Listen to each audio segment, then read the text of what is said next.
मित्रों नमस्कार, मैं महेंद्र कुमार सहगल यूट्यूब चैनल में आपका स्वागत करता हूं और आशा करता हूं कि आप सभी लोग बहुत अच्छे होंगे। मित्रों, आज हम लोग हिंदी व्याकरण में कुछ वैकल्पिक प्रश्नों की व्याख्या के बारे में अध्ययन करेंगे। तो आइए मित्रों, हम देखते हैं प्रश्न नंबर 1 क्या कह रहा है। कह रहा है निम्नलिखित में कौन गुणवाचक विशेषण नहीं है। प्रश्न क्या कह रहा है? कह रहा निम्नलिखित में कौन गुणवाचक विशेषण नहीं है। ऑप्शन ए है टिकाऊ, ऑप्शन बी है प्रत्येक, ऑप्शन सी है लंबा, ऑप्शन डी है सुडौल। बताइए मित्र, निम्नलिखित में से कौन गुणवाचक विशेषण नहीं है। गुणवाचक विशेषण कौन नहीं मित्रों? गुणवाचक विशेषण बी ऑप्शन सही है। बी नहीं है प्रत्येक, क्योंकि प्रत्येक जो होता है वो संख्यावाचक विशेषण होता है। कौन विशेषण? संख्यावाचक। अब बाकी सारे टिकाऊ, लंबा, सुडौल ये सब कैसे हैं? गुणवाचक विशेषण।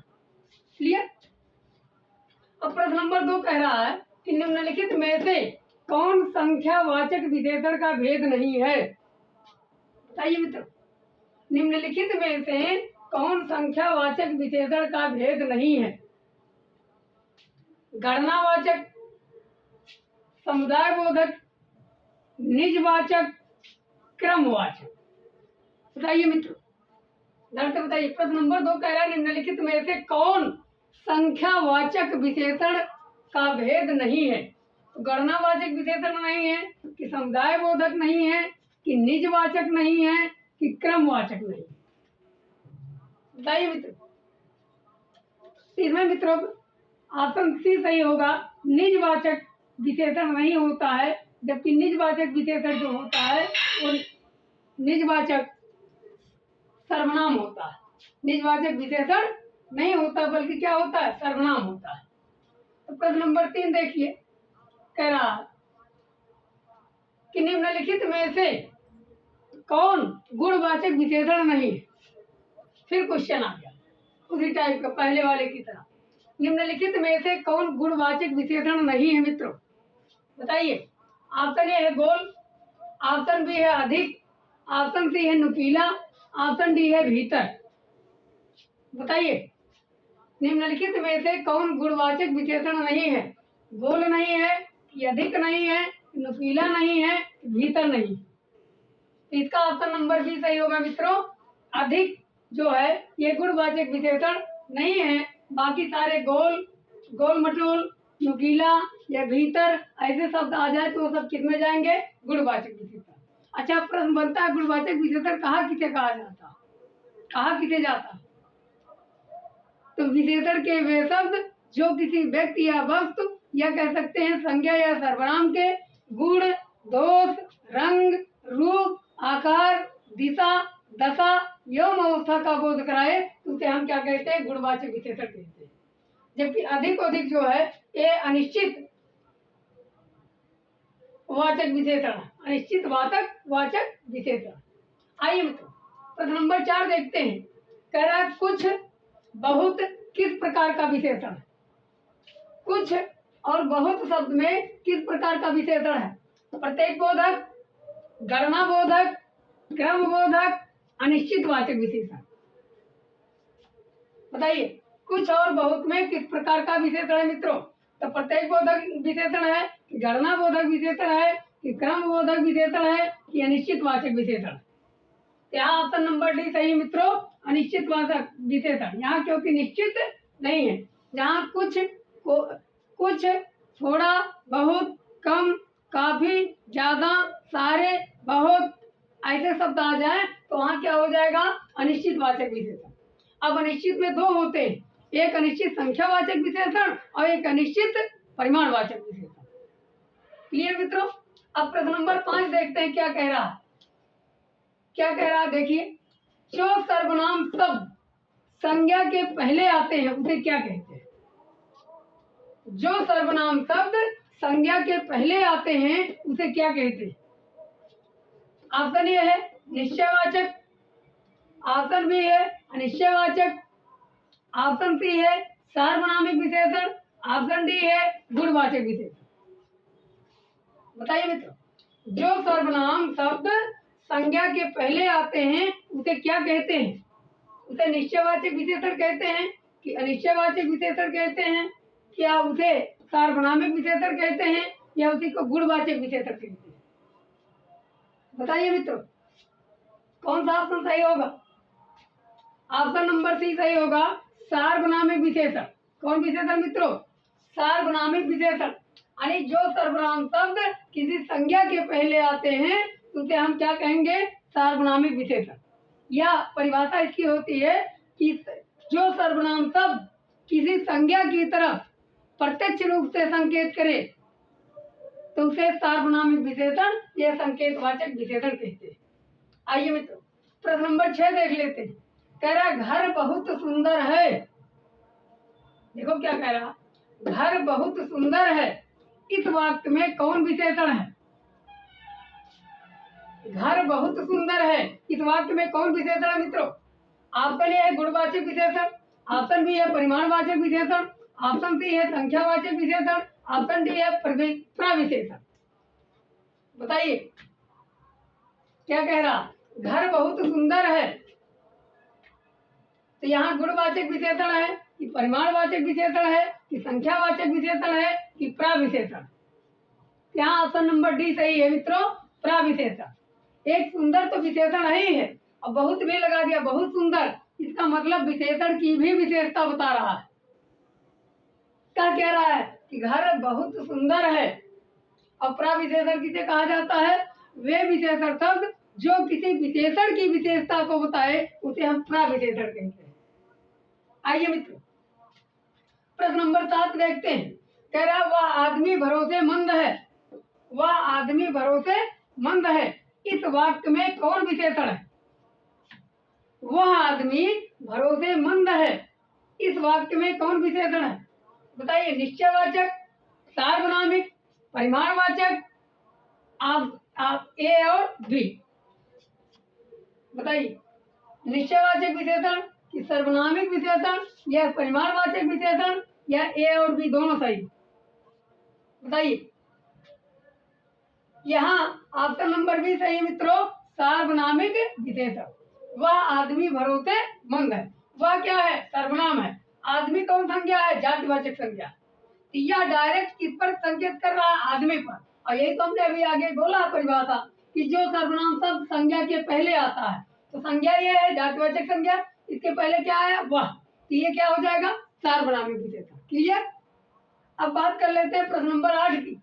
खट्टा दही में किस प्रकार का विशेषण है? खट्टा दही में किस प्रकार का विशेषण है?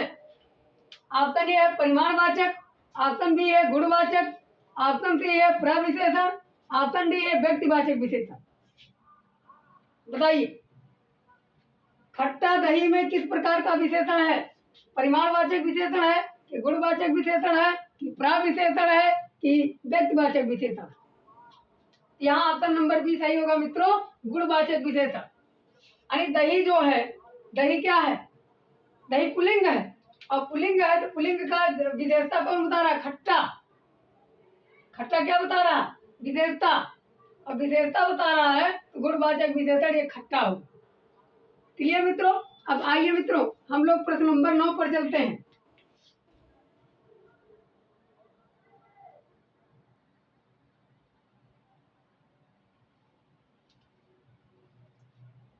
आइए मित्रों, हम लोग प्रश्न नंबर 9 देखते हैं क्या कह रहा। देखिए प्रश्न नंबर 9, दुष्ट आदमी में किस प्रकार का विशेषण है? दुष्ट आदमी में किस प्रकार का विशेषण है? ऑप्शन ए है सार्वनामिक विशेषण, ऑप्शन बी है परिमाणवाचक विशेषण, ऑप्शन सी है गुणवाचक विशेषण, ऑप्शन डी है निजवाचक। बताइए, दुष्ट आदमी में किस प्रकार का विशेषण है मित्रों? बताइए। गुणवाचक विशेषण है तो ये क्या हो जाएगा? ऑप्शन नंबर सी सही होगा। गुणवाचक अभी हमने बताया कि गुणवाचक विशेषण किसे कहा जाता है कि वे विशेषण के वे शब्द जो किसी व्यक्ति या वस्तु की गुण, दोष, रंग, रूप, आकार, दिशा, दशा एवं अवस्था का बोध कराए उसे हम गुणवाचक विशेषण कहते हैं। यहाँ दोष की बात कर रहा है। दुष्ट आदमी, आदमी की विशेषता कहती है दुष्टता से। क्लियर। अब बात कर लेते हैं कि मेले में बहुत आदमी थे। प्रश्न नंबर अगला है कि मेले में बहुत आदमी थे, इस वाक्य में कौन सा विशेषण बनेगा? मेले में बहुत आदमी थे, इस वाक्य में कौन सा विशेषण बनेगा? ऑप्शन ए है गुणवाचक विशेषण, ऑप्शन बी है अनिश्चित संख्यावाचक विशेषण, ऑप्शन सी है परिमाणवाचक विशेषण, ऑप्शन डी है समुदाय बोधक। बताइए मित्रों, मेले में बहुत आदमी थे, बताइए।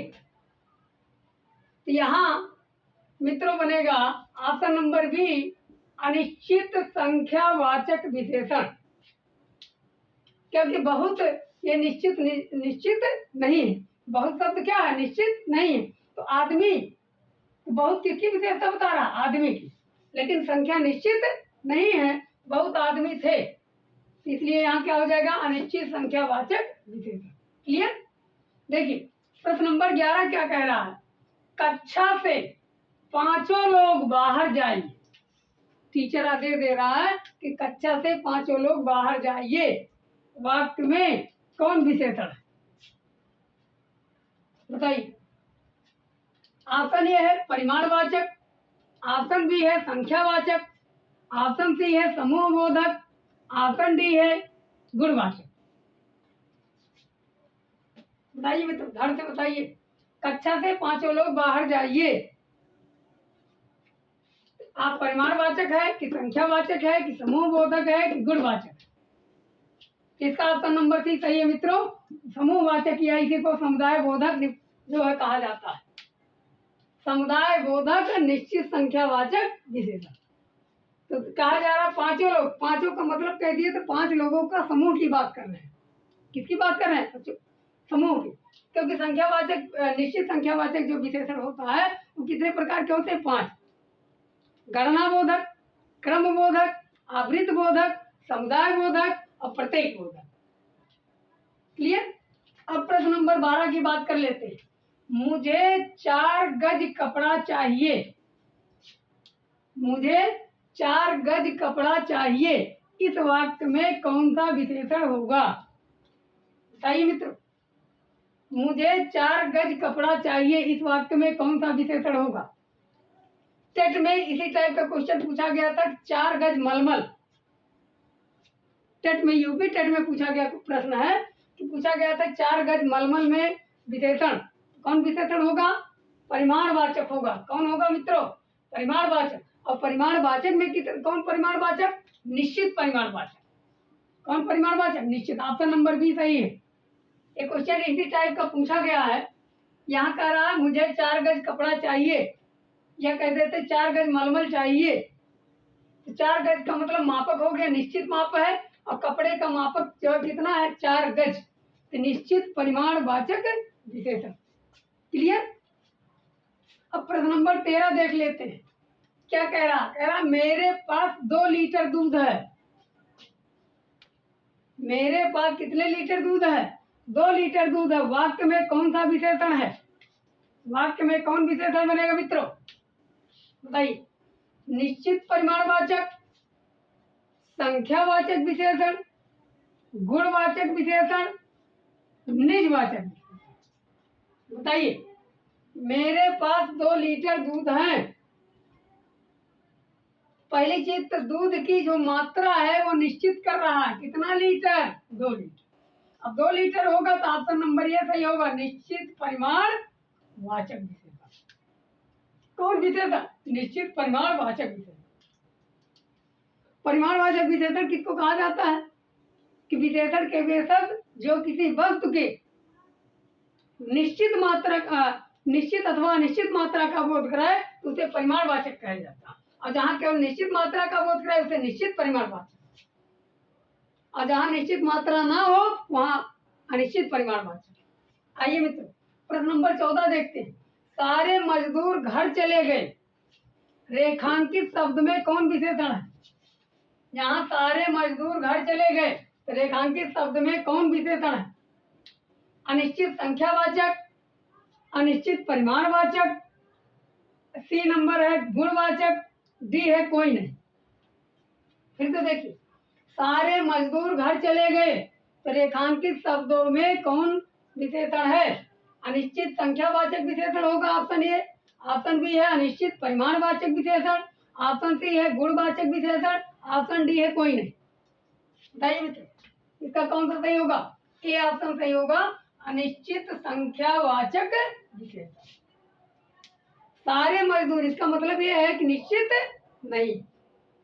आइए प्रश्न नंबर 15 देखते हैं। थोड़ी सी दाल में कौन विशेषण होगा? थोड़ी सी दाल में कौन विशेषण बनेगा मित्रों? बताइए इधर से। अनिश्चित संख्यावाचक बनेगा कि अनिश्चित परिमाणवाचक बनेगा कि संख्यावाचक बनेगा कि गुणवाचक विशेषण बनेगा? फिर से देखिए क्वेश्चन, कह रहा थोड़ी सी दाल में कौन विशेषण होगा? अनिश्चित संख्यावाचक विशेषण या अनिश्चित परिमाणवाचक विशेषण या संख्यावाचक विशेषण या गुणवाचक विशेषण? दाल को गिना जा सकता है? नहीं, और गिना जा सकता तो संख्यावाचक में हो जाता। थोड़ी सी दाल की बात करें, दाल को केवल मात्रा में लिया जाता है, माप तौल में लिया जाता है, 100 ग्राम, 50 ग्राम, 1 किलो, आधा किलो, 1 पाव। तो इसका मतलब अनिश्चित, ये थोड़ी कह रहा है और थोड़ी कह रहा है तो इसका मतलब इसका कोई मापक नहीं है। तो ये ऑप्शन नंबर बी सही होगा, अनिश्चित परिमाणवाचक विशेषण। अनिश्चित परिमाणवाचक विशेषण। ऐसे घर पे जब कम दाल कम हो जाता है तो बगल वाले से कहते हैं भाई थोड़ा सा दाल दे दो, अभी हमारे आएगा तो हम दे देंगे। इसी टाइप का थोड़ा सा मतलब उसका कोई मापक, निश्चित मापक नहीं होता। मित्रों आज के लिए बस इतना ही। अगर ये वीडियो आपको अच्छा लगा होगा तो कृपया लाइक, सब्सक्राइब एवं शेयर कर दीजिएगा। धन्यवाद।